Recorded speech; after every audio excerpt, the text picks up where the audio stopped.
so why I chose an internship.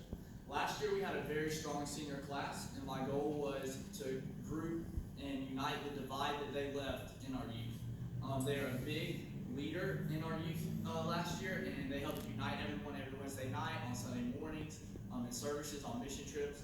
And so I saw an opportunity that I had that I could maybe fill a spot and help kind of unite all of us together, and so I just wanted to capitalize onto that opportunity.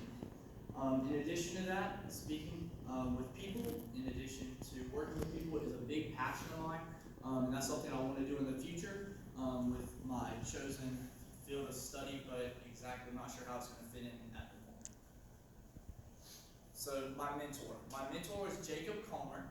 He is the youth leader at First Baptist of Spartanburg, and he helps with all of our youth activities, sets up a lot of our trips that we do, as well as mission trips in addition, and such as certain projects and things that we do as a community he helps out with, such as Christmas for Others and things like that. He helps organize and set that up and help all the youth get together to kind of just put our efforts into helping support that and get everything through and finished. Part of my process. So through my internship, I was in charge of a couple things, and one of these things was group games. What this kind of means is we come in on a Wednesday night, which we call Crossfire at First Baptist, and so we would start off, I would go up on stage, ask how everyone was doing, and we'd do different games. And for example, in the picture right here, this is a game that we did when our youth leader was talking about the resurrection of Lazarus. So for that night, we actually got 2 teams of 4, had one person standing, and then we had 2 rolls of toilet paper, and they had 60 seconds just to wrap someone in toilet paper, just fun, make people giggle, and see who could get the most coverage on someone, and whoever had the most won, and they also get a couple candy bars, so they have a little bit of an incentive to try. Another process we did on Wednesday night was sometimes when we didn't have a game, to try to switch it up a little bit, was senior testimonies. At First Baptist, senior testimonies are a really big part of our youth. We do a lot of mission trips where we have to share our testimonies with kids who don't necessarily know the gospel, and so it's really critical that we know how to share that with them, as well as show them how we can relate to them, because that's one of the biggest factors we have when we talk to our youth. A big thing that this helps us with on Wednesday nights, and that it helps unite our youth group, is because a lot of students who come in may be new, or they may be younger, and they're just going into high school, which is what Crossfire is for. It's an upper school youth night, and so it kind of helps them see the challenges that we face, and so it kind of shows them that we have experience with that, and that they can come talk to us, as well as get advice from us on things that we face, whether it's temptations or whatever it is that they may have trouble with in their day-to-day lives. I also had the opportunity to run our social media page. This was a blessing because it helped organize my project a lot better than how I thought it was going to go, because I wanted to get people in there. I mean, that was the goal. We had to get them in the door. And so me being able to run this allowed me to just share the news. We had really big nights, our big events, and so I was able to post these events online onto Instagram, and then students could see the time, and these are just some of the graphics I made up here. For example, Christmas for Others was a big event that we had where students came in and packed some things. Another, you see Night to Shine. I'm sure a lot of you heard about that and what that was, which was a special needs prom. And so that was just some things that we posted to get some advertising out there, kind of to get students and bring them in and help them volunteer and give them that opportunity to serve in our community. Another thing, special events, like I was just saying, Night to Shine and Christmas for Others. With this event, I had the opportunity of help organize us packing the boxes.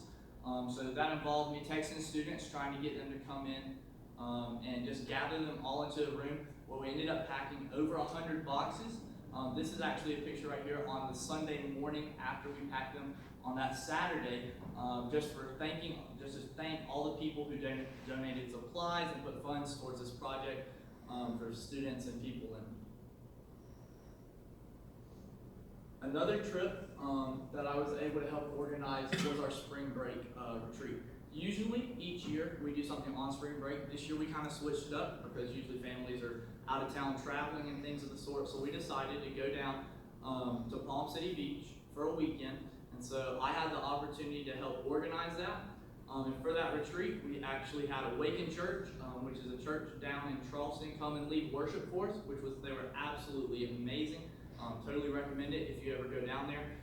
In addition to that, I also had the opportunity to speak about peace, and so I used a couple verses. The notes on my left, or your left, up there, just some of the notes that I have written down from my little YouVersion Bible app, if any of y'all had that. So just prepping for that. My speech was about 10 minutes long, and I just kind of opened up and introduced what we were talking about that night for our speaker that we had. The picture in the middle is actually a Bible study that I led one morning at a local coffee shop that we kind of scouted out, which was really cool because some of the people that came, some people came a little later just to get coffee and kind of hang out, because really this retreat was for a lot of people just to grow closer.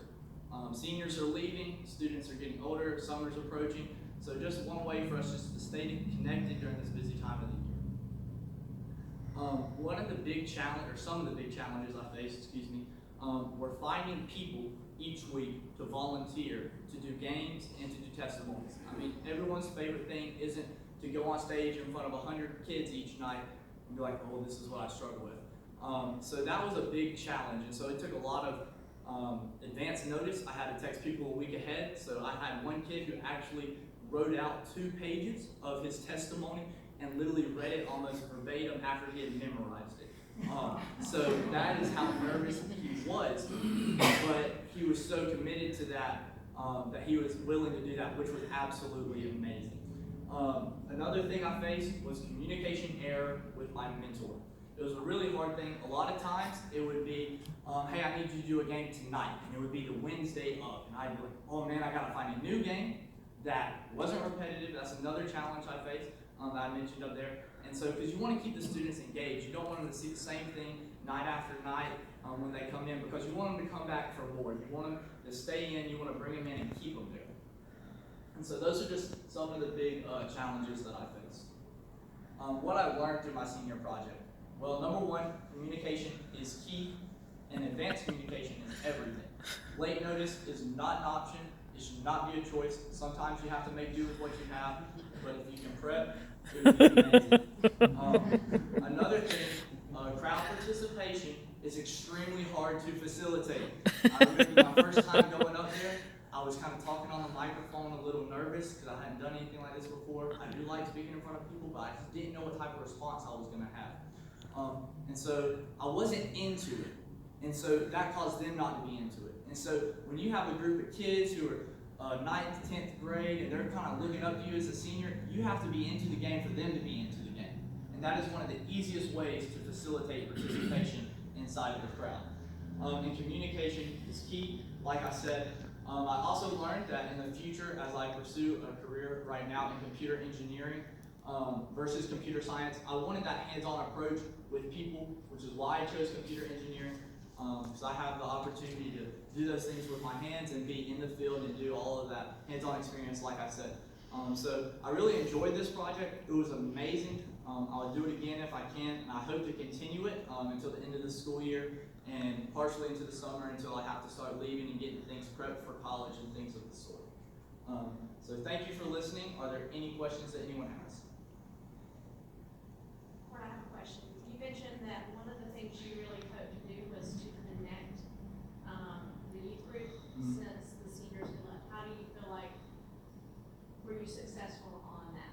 I feel like, well, okay, so not only did I want to connect the students, the lower school students, to the seniors, but I also wanted to connect the lower school students to themselves. And so a lot of the games and things that we had, we also set up a couple games before, which helped bring students in earlier on Crossfire every Wednesday night. So rather, instead of them getting there at 6:45, 15 minutes, well, the service started so they could get some food, a drink, and then hop in there and get ready for worship and things of the sort. They would get there maybe say 6:20 or 6:30, so they could talk to the peers and things of the sort, play some games and just kind of grow together. There's actually about half-court gym in the hangar, which is what we call it, which is our youth ministry building. And so a lot of students would go in there and play basketball, which we would have, 12th graders would be playing, 11th graders and 10th graders. So it's just a big, easy way for the students to bond, which was really convenient for us. So I do think that it helped unite our youth group and help us grow together as just a whole. Is there any other questions?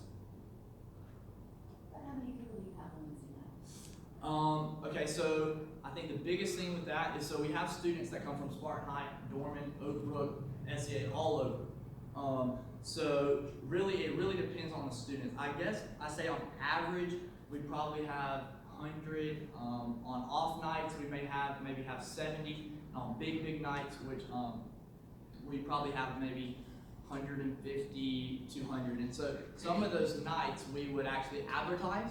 We'd give out free food, so we'd have free walking tacos, free pizza from the Pizza Inn off Asheville Highway. We cook burgers and things of the sort and give out all of that stuff. They still have the opportunity to buy candy, things like that. So it's just a really good way to get students in there and keep them in there. And so it helps spread the news really well. So I think we had a pretty good crowd for a Wednesday night service youth group. So it was a lot of fun. I really enjoyed it. Any other questions? Thank you.